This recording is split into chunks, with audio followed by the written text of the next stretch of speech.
who are struggling to get by on a part-time job. With respect to the horse racing side, and I know Jim's followed this issue closely, may have something to add to this. I mean, this reminds me of the solution of the arsonist who's been asked to run the fire brigade.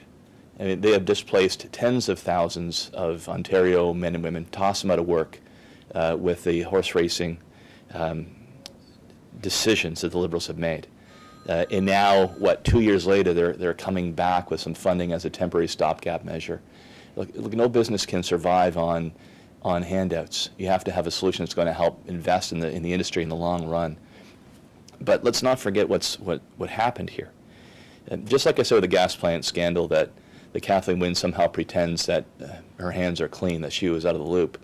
She was also there at the cabinet table when they decided to toss the horse racing industry under the bus.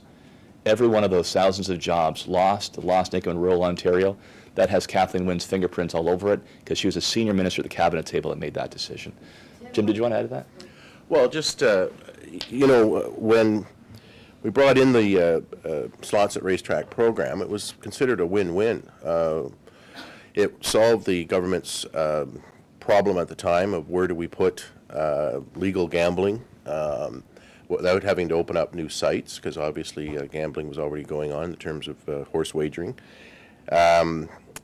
We never saw the money that we put in each year as a subsidy. That was new language that came out of Mr. McGinty and Mr. Duncan.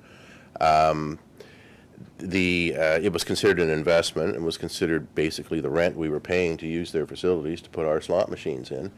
And yet, and I'd say, and so they jeopardized 60,000 jobs. I know in my part of the province, Tim's, and not only Racetrack's closed, but you literally go along the highways and back roads, and you see horse equipment, horse trailers, buggies, everything up for sale in the ditches.